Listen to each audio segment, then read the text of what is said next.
योगिनामपि सर्वेषां मद्गतेनान्तरात्मना श्रद्धावान् भजते यो मां सामे युक्त तमो मतः। बहुत सुंदर बात भगवान ने कही। यही अपने लोगों की बात है। जो अपने लोगों की बात है वो इस श्लोक की बात है। पीछे जो आप लोगों ने सुना कि भ्रष्ट हो जाने पर वो अन्य लोगों के भोगों को भोगने के बाद, श्रीमान कुलों में जन्म लेने के बाद, हो सकता है एक जन्म और लेने के बाद तब भगवत प्राप्ति हुई। अपने लोगों की नहीं, अपने शरणागत हैं, अपने योगी नहीं है, न तपस्वी हैं, न ज्ञानी हैं, न कर्मयोगी हैं, अपने शरणागत जन है। अजात पक्षा युमातरम खगा। जैसे छोटा सा बच्चा घोंसले में बैठे अपनी माँ की बाट जोता है, ऐसे हम प्रियालाल की कृपा के पात्र हैं। हम उनकी कृपा से चल रहे हैं। हम उनका जस गाते हैं, उनका नाम जप करते हैं, उनकी जूठन पाते हैं, उनके धाम के वासी, उनके आश्रित हैं। हमको ये गतियां नहीं मिलेंगी। हमसे अगर चूक भी हो जाएगी तो हमारी श्री जी का स्वभाव है। अवगुण करे समुद्र सम गनत ना अपनो जानी, राई के सम भजन को मानत मेरु समान। राई बहुत छोटा दाना होता है। अगर थोड़ी भी सेवा बन गई, थोड़ा भी भजन बन गया तो हमारी प्रियाजू से सुमेरु पर्वत के समान मानती।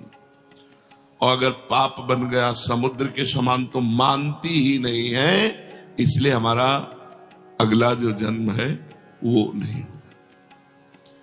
हम इसी जन्म में प्रियाजू को प्राप्त करेंगे, क्योंकि हम अपनी साधना के बल से नहीं चल रहे।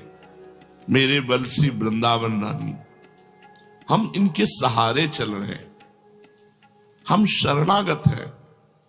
हम तपस्वी योगी नहीं हैं, हम कर्म योगी नहीं हैं, हम ज्ञान योगी नहीं हैं, हम प्रेम योगी हैं।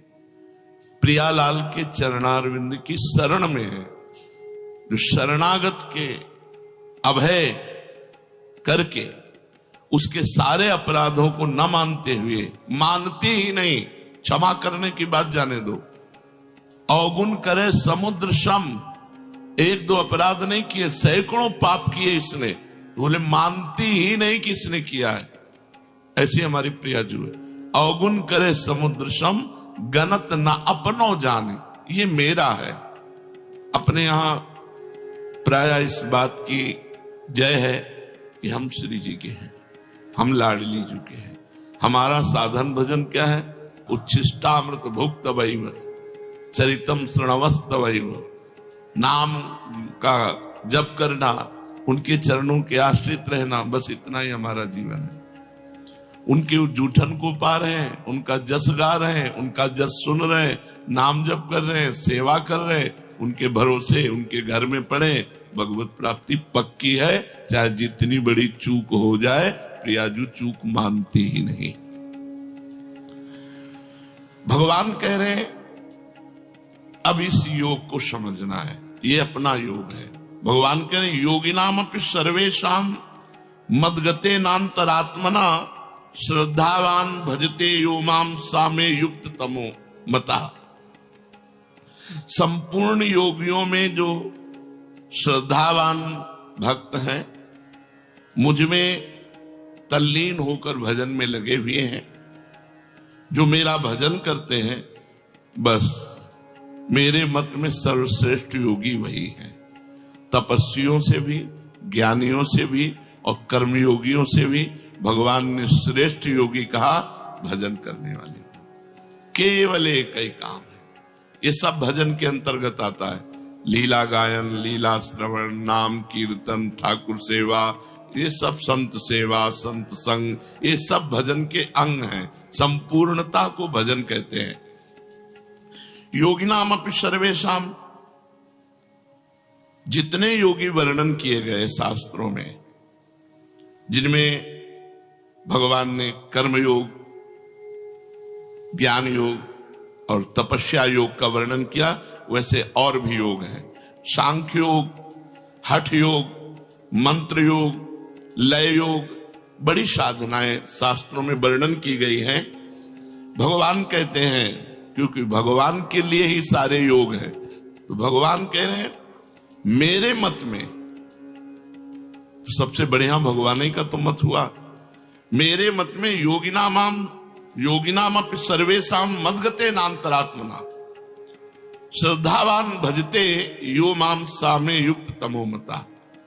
इन सब योगियों से, तपस्वियों से, कर्म योगियों से, सांख्य योगियों से, लय योगियों से, और भी जो हठ योग हैं, इन सब से श्रेष्ठ है मेरा भक्त योगी, जो निरंतर भगवान के भजन में लगा हुआ है।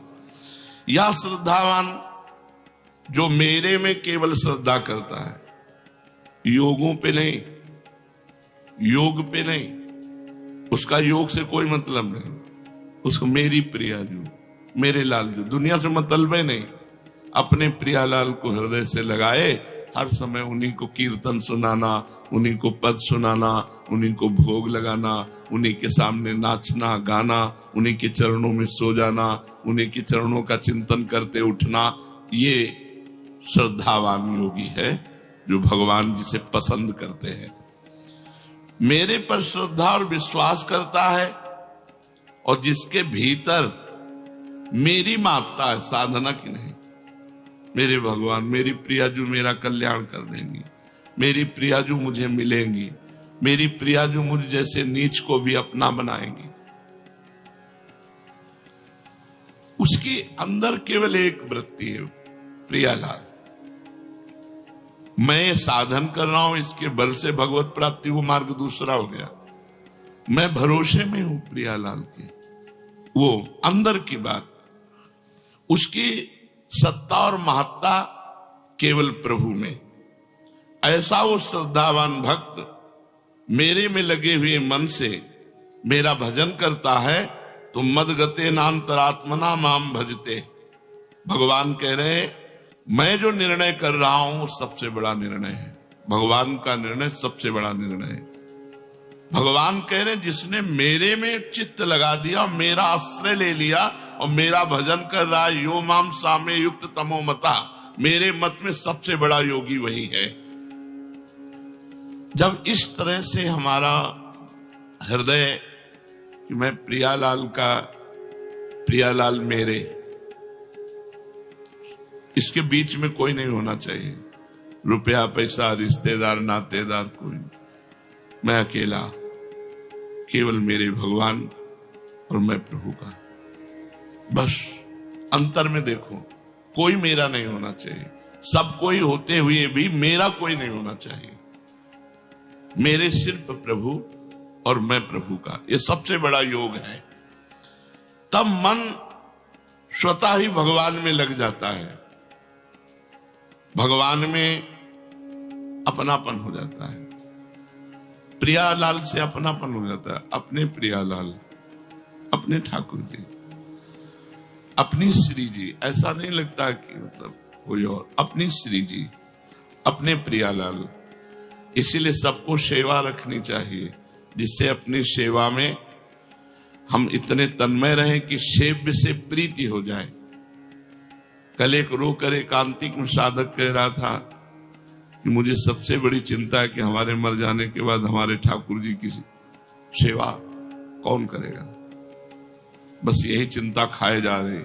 हम कहा यही चिंता तुम्हें प्रभु से मिला देगी, यही चिंता प्रभु के सुख के लिए सोचना कि अभी तो मैं ये कर रहा हूं, और जब मेरा शरीर छूट गया तो मेरे ठाकुर को कौन भोग लगाएगा, कौन पवाएगा, कौन आरती करेगा, कौन शयन कराएगा। ये जो चिंता है ना, यही भगवान प्यार देखते हैं, और इसी प्यार से मंगल हो जाता है। उसका स्वाभाविक मन लग जाता है प्रभु में, स्वाभाविक मन। 4 फूलों की सैया लगाकर देखो, रोज रात्रि में जब शयन कराओ, सुंदर 4 राय बेल के फूल डाले, गुलाब की पंखुड़ियां डाली, कोमल एक वस्त्र उसके ऊपर बिछा दिया कि फूल चुभे ना, क्योंकि फूल से भी सुकुमार हमारे प्रियालाल हैं। और ऐसे शयन कराओ कि देखो कैसा सुख मिलता है। फिर चरण चापो, देखो कैसा सुख मिलता है।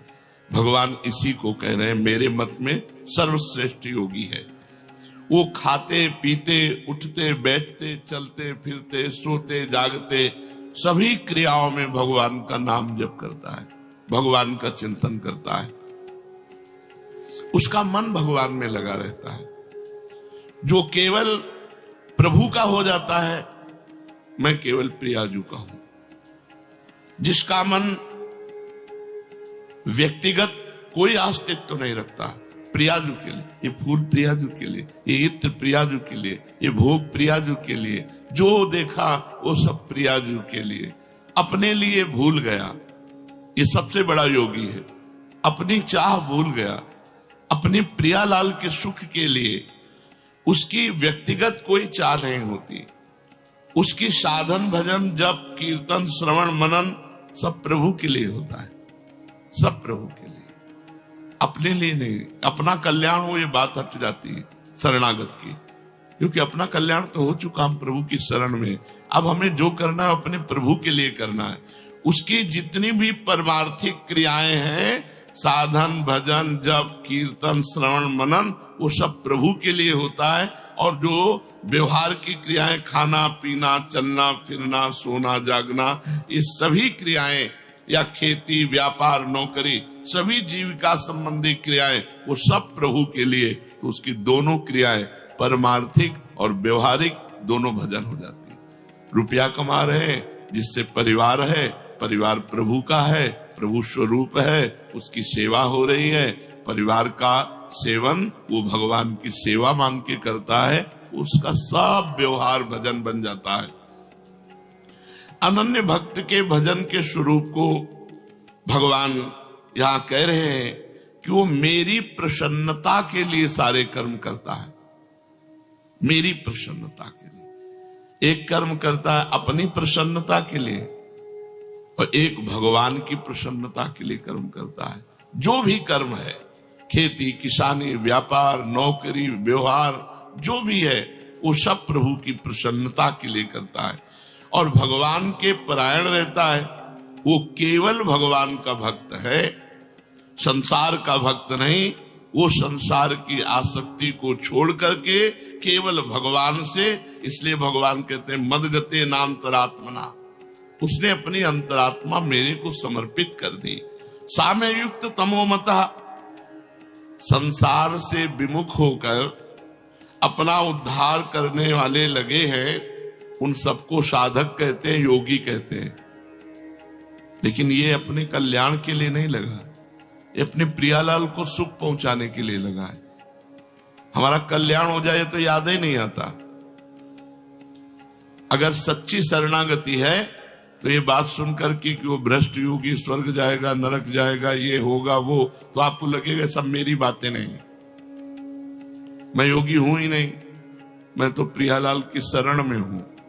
हमारा निर्णय संसार के भागवतिक विधान में नहीं होगा, हमारा निर्णय निकुंज में होगा।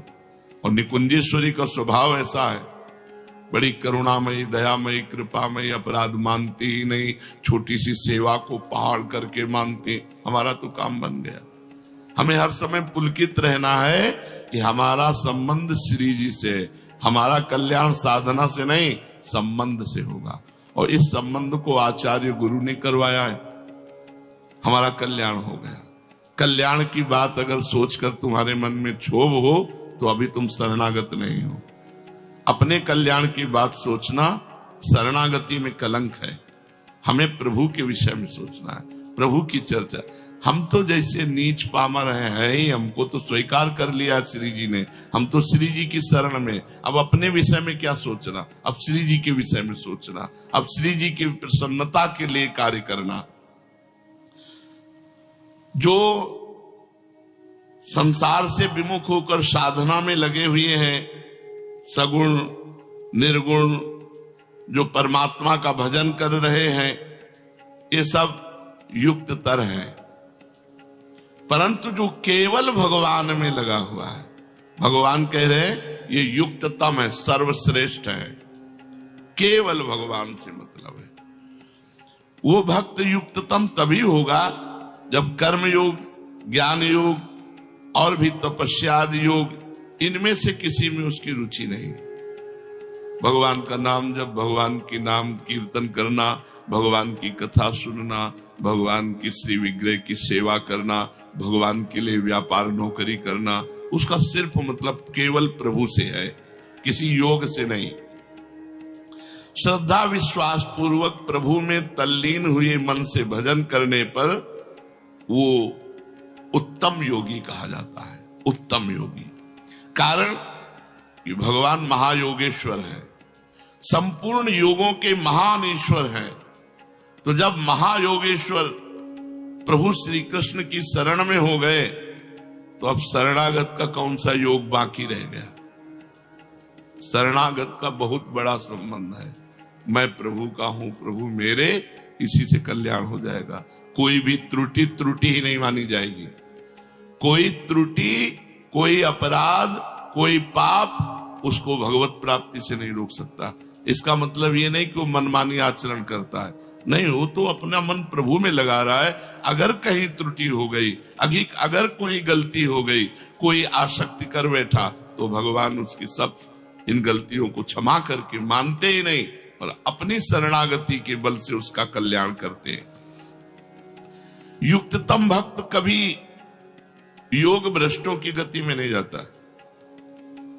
शरणागत भक्त जब उसका दोबारा जन्म होगा कुलवान धनवान या योगियों के कुल में, नहीं, इसी जन्म में। ये शरणागति की विशेष महत्ता है। भगवान ये मेरी शरण में है, भगवान देखते हैं, कारण कि उसका मन भगवान में लगा है। भगवान भी उसको कभी नहीं छोड़ते। हमारा लक्ष्य है कि हम बिहारी जी दर्शन करने जा रहे हैं, बिहारी जी देख ले कि हमारे लिए आ रहा है, और बीच में बाजार में फंस गया, इधर उधर देखने लगा, तो अंदर लक्ष्य तो चल रहा है ना कि यार बिहारी जी जाना है, यार समय हम इधर उधर, अंदर व्याकुलता लग रही, पर इतना मनोमोहक दृश्य है कि वो दृश्य देख रहा है, वो चाट पकौड़ी देख रहा है, पर अंदर चल रहा है उसके, यार बिहारी जी दर्शन करने जाना है। तो बिहारी जी इस बात को पकड़े, चाट पकौड़ी बीच में खाने लगा, इधर उधर देखने लगा, इस बात को बिहारी जी नहीं देखते। बिहारी जी देखते कि ये मेरे दर्शन के लिए चला है, बस इस बात का फल मिलता है, इस बात की कल्याण और सदगति होती है। जैसे कोई भगवान के भजन में चला, अब अंतिम समय इतनी पीड़ा है, इतनी कि वो भगवान का स्मरण नहीं कर पाया, शरणागत बेहोश हो गया, भगवान की याद करने लायक नहीं रहा। अन्य साधक योग भ्रष्ट कहा जाएगा, लेकिन यहां शरणागत की बात चल रही, तो भगवान उसकी याद करते हैं। वो योग भ्रष्ट कभी हो ही नहीं सकता। ततस्तम म्रियमाणम तो काष्ठ पाषाण सन्निभम अहम स्मरामि मद भक्तम नयामि परमाम गतिम। ये है बहुत बढ़िया बात। अब उसका हृदय काष्ठ के समान, पाषाण के समान दुख में ऐसा डूब गया मरते समय कि भगवान का स्मरण नहीं आया। यही सदगति बिगड़ जाती है। अन्य योगियों की यही सदगति बिगड़ती है। बेहोश हो गया, अधिक कष्ट में, मूर्छा में, और भगवान का स्मरण नहीं हुआ तो उसकी सदगति बिगड़ गई। लेकिन भक्त की जो शरणागत है, कह रहे हैं उस म्रियमाण भक्त का मैं स्वयं स्मरण करता हूं और उसको परम गति प्रदान करता हूं। अंतिम समय भक्त स्मरण करे तो सदगति, और भक्त मतलब जो और योगी है स्मरण ना करे तो उसकी गति बिगड़ जाएगी। लेकिन जो शरणागत है उसकी नहीं बिगड़ेगी। वो स्मरण करे न करे, भगवान उसका स्मरण करते हैं और उसको परम गति की प्राप्ति होती है। उस पंक्ति में अपने लोग बैठे हैं, अपने लोग इसी पंक्ति में बैठे, शरणागति की पंक्ति में बैठे। कितनी बढ़िया बात है कि अंत समय यदि हमारे से स्मरण नहीं हुआ तो हमारा स्मरण हमारी प्रियाजू कहेंगे और कहेंगे बुला उसको। अन्य कोई गति नहीं हो सकती। अब अपने लोगों की अन्य कोई गति नहीं, योग भ्रष्टों वाली गति नहीं। हाँ, पर अन्य भी कितनी सुविधाजनक है कि अगर वो भ्रष्ट भी हो गया है तो दिव्य लोकों के भोगों को भोग कर श्रीवान कुलवानों के कुल में जन्म होना। तात्पर्य है कि एक बार जो संसार से विमुख होकर भगवान के सन्मुख हो गया, एक बार भगवान की शरण ले ली, जिसको अपने बल का अभिमान नहीं, जिसको अपने उद्योग प्रयत्न का, बिल्कुल एक एक बात समझते जाओ, अपना कोई बल नहीं कि हम भगवत प्राप्ति कर सके, हमारा कोई उद्योग नहीं है, प्रयत्न नहीं है, हम इतने प्रयत्नशील नहीं कि हम भगवत प्राप्ति कर लें।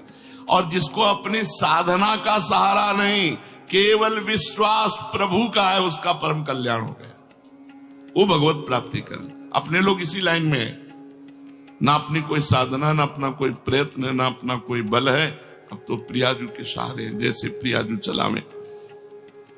ऐसे भक्त को कभी योग भ्रष्ट नहीं होना पड़ता, क्योंकि वो प्रभु पर निर्भर है, उसके अंतःकरण में भगवान का आश्रय है, साधना का नहीं, प्रयत्न का नहीं, अपने उद्योग प्रयत्न का नहीं, उसे भगवान का भरोसा है, अपने पुरुषार्थ का सहारा नहीं, अपनी साधना पर विश्वास नहीं, उसको भगवान की कृपा पर विश्वास है। इसलिए योग भ्रष्ट उसे कहते हैं जिसे अपनी साधना पर विश्वास है, जिसे अपने प्रयत्न पर विश्वास है, और ये भगवान पर विश्वास करता है शरणागत भक्त। अंतःकरण में भोगों का महत्व होने से प्रभु का ध्यान छूट जाता है, मन संसार में चला जाता है। अगर ऐसे समय में प्राण छूटते हैं तो कोई भी साधक हो, उसका संसार में जन्म होगा, उसे योग भ्रष्ट कहते हैं। लेकिन जो भगवान का शरणागत है उसका नहीं, क्योंकि अंतिम समय भगवान उसका स्मरण करते हैं, इसलिए वो योग भ्रष्ट हो ही नहीं सकता, वो भगवत प्राप्ति करेगा। अपने लोग उसी पंक्ति में बैठे, अपनी साधना इसी बात की है। अगर अपने बल का सहारा विश्वास और अभिमान ना हो और संसार में मन जाए तो भगवान का भरोसा है, तो योग भ्रष्ट नहीं माना जाएगा। फिर सुन लो इस बात को, अपने साधन का, प्रयत्न का भरोसा नहीं है, भरोसा प्रभु का है, प्रियाजू का। और मन खूब संसार में जा रहा है, उसका मन संसार में जा रहा है, वो अंतिम समय भी संसार में चला गया, तो वो योग भ्रष्ट नहीं होगा, क्योंकि प्रियाजू इसका स्मरण करेंगे और वो प्रियाजू के पास पहुंच जाएगा। अपने लोग बेपरवाह रहिए, हम श्यामाजू केवल अभिमानी, टेढ़े रहे मोहन रसिया सो बोले अटपट बानी। ये बात बैठा लो, हृदय में बैठालने की है। अब हमारा अंतिम नहीं बिगड़ेगा, क्योंकि अंतिम में प्रियाजू हमें याद करेंगी। जीवन में जितना बनता है हम श्यामा प्यारी रट रहे हैं, और जब हम रटने लायक नहीं रहेंगे तब श्यामा प्यारी हमारी स्मृति करेंगी और हमारा मंगल हो जाएगा। कारण कि ऐसी अवस्था में मन तो संसार में चला गया, लेकिन आश्रय भगवान का है, इसलिए आश्रय से उसका कल्याण हो गया।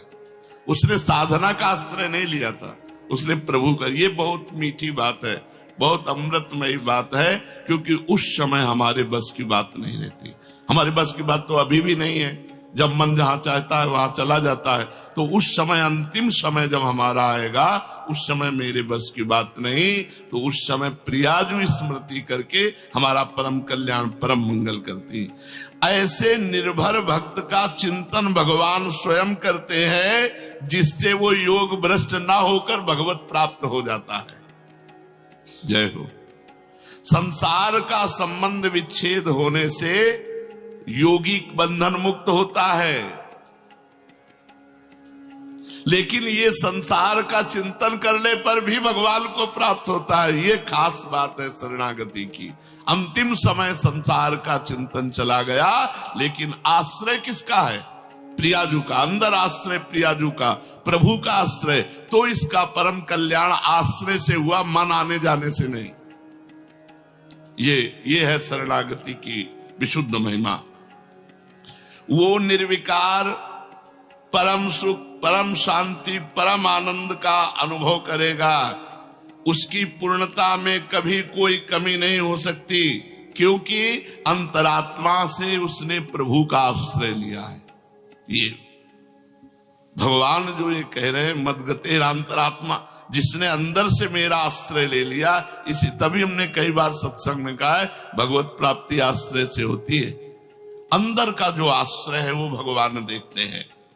भगवान के साथ जो अपनापन है, जो भगवान के प्रति भाव प्रकट हो गया है, वो भाव उसका परम मंगल कराता है। तो भगवान तपस्वियों से भी अधिक योगी, ज्ञानियों से भी अधिक योगी और कर्मयोगियों से भी अधिक योगी बताया किसको? जो निरंतर भगवान के भजन में डूबा हुआ है, जिसका आश्रय केवल श्री भगवान है, अन्य कोई है ही नहीं। भगवान कह रहे मय्यासक्त मनाः पार्थ योगम युञ्जन मदाश्रयः असंशयं समग्रं मां यथा ज्ञास्यसि तच्छृणु। हे पृथानंदन, मुझ में आसक्त मन वाला अगर नहीं हो पाया आसक्त मन वाला, तो मदाश्रया, मेरे आश्रित, जो इसका अभ्यास करता है, तो तू मेरे जिस समग्र रूप को निसंदेह जिस प्रकार जान सकेगा, उसको उसी प्रकार से सुन। मैं आसक्त, मेरे में ही जिसका मन आसक्त हो गया है। देखो, खास बात देखी जाती है, जैसे हृदय से हमारे लोगों का लक्ष्य भगवत प्राप्ति है, प्रियाजू है। अब बीच में हम किसी भी में फंस जाते हैं तो फंसना नहीं माना जाएगा, वो तो रास्ते में हो। तो जो प्रभु है वो देख रहे हैं कि चला मेरी तरफ है, इसका लक्ष्य मैं हूं, इसका आश्रय मैं हूं, पर मेरी दुरंत माया है, ये आकर्षित हो गया, तो मेरी ही तो माया है। इसलिए भगवान से अगर जो साधक मय्यासक्त मना, प्रभु में ही जिसका मन आसक्त हो गया है, सारा स्नेह बटोर करके प्रभु के चरणों में सबकी ममता ताग बटोरी, मम पद मन बांध बरडोरी, ये मय्यासक्त मना है। माता पिता भाई बंधु रिश्ते नाते, यहां तक कि अपने शरीर की भी ममता का त्याग करके केवल प्रभु के चरणों में, उसे मय्यासक्त मना कहते हैं। चिपक गया मन प्रभु में, स्वाभाविक प्रभु में मन लग गया, तो उसको भजन तो करना नहीं पड़ता, स्वाभाविक भजन होता है, क्योंकि उसकी आसक्ति प्रभु में हो गई है। स्वाभाविक मेरी याद आती है, उसको कभी विस्मृति नहीं होती, मैं चाहता हूं कि तू ऐसा बन। मय्यासक्त मना पार्थ, पार्थ मेरे आसक्त बन। उत्पत्ति विनाशशील वस्तुओं का शब्द स्पर्श रूप रस गंध का आकर्षण तभी मिटेगा जब मय्यासक्त मना होगा, जिसका मन प्रभु में आसावई मना कृष्ण पदारविंदयो, जिसका इस लोक में शरीर के आराम, आदर सत्कार और नाम बड़ाई की, स्वर्ग आदि परलोक के भोगों की किंचन मात्र कोई प्रियता नहीं रह गई है। मय्यासक्त मना, शरीर के आराम की व्यवस्था, मान बड़ाई, नाम प्रणाम नमस्कार, लोक परलोक के भोग, इन सब से कोई प्रियता नहीं, मेरी तरफ खिंचाव है। ऐसे उपासक को मय्यासक्त मना कहते हैं। साधक कैसे भी प्रभु में लग जाए, वो मय्यासक्त हो ही जाएगा। अगर वो कहीं इधर उधर चलेगा ना, मन चलाएगा, तो उसको ऐसी ठोकर लगेगी कि अपने आप सही मार्ग में चलेगा, पक्का मान लो। जिससे आसक्त होगा वही ऐसे वचन कहेगा, वही ऐसी क्रिया कर देगा कि उसका मन हो जाएगा, अरे मैं तो परमार्थ छोड़कर, भगवान छोड़कर इसके लिए आसक्त हो रहा हूं, ये हमें क्या, वो अपने आप सही रास्ते में आ जाएगा। जिधर वो आसक्त होना चाहेगा, तो ये भगवान की भी तो जिम्मेवारी है। भगवान खींचते हैं, कृष्ण आकर्षण, हमको और कोई विषय खींच करके अपने में रोक नहीं सकता अब, क्योंकि भगवान ने खींचा है। खड़े हो सकते हैं, लड़खड़ा सकते हैं, लेकिन लक्ष्य नहीं बदल सकता। अब ये लक्ष्य नहीं बदल सकता कि चलो अब ये भोग मिल गया, विश्राम नहीं। उसका लक्ष्य अंदर जागृत है भगवत प्राप्ति, अंदर लक्ष्य उसका जागृत है भजन। और थोड़ी देर के लिए मनोरंजन के लिए रुक गया तो उसी मनोरंजन में ऐसी चोट पहुंचाई जाएगी कि उसका हृदय व्याकुल होकर फिर भगवान की तरफ भाग पड़ेगा। और देखो, निश्चिंत हो जाओ, हम लोग प्रियालाल की शरण में हैं, बस इतनी चिंता करने की बात है कि उनका भजन न छूटे, उनका आश्रय न छूटे, किसी व्यक्ति का आश्रय न हो जाए, कहीं धन का आश्रय न हो जाए, कहीं साधना का आश्रय न हो। सर्वेषु साधन वरेषु चिरम निराशा, तो वर्षंत में सहजाद्भुत शोक की धाराम श्री राधिका चरण रेणु भाम स्मरामि। अपने को नरक स्वर्ग की कोई चिंता नहीं है, अपने को बस चिंता श्री जी की सेवा की रहनी चाहिए। और भजन साधन जो दिनचर्या है, ऐसे मार्ग में लगे हो कि अंतिम समय वो हमारा स्मरण करके ले जाएंगे, हमारी जिम्मेवारी नहीं है, हमारी जिम्मेवारी नहीं। जैसे अंतिम समय हर योगी को मन को संभाल कर परमात्मा में लगाना होगा, अगर नहीं लगाए तो भ्रष्ट हो जाओगे। लेकिन अपने लोगों को ये भी बात नहीं, मन संसार में चला गया तो प्रिया जो है ना हमारी, वो हमारा स्मरण करेंगी और अपने पास बुला लेंगे। श्री राधा वल्लभ।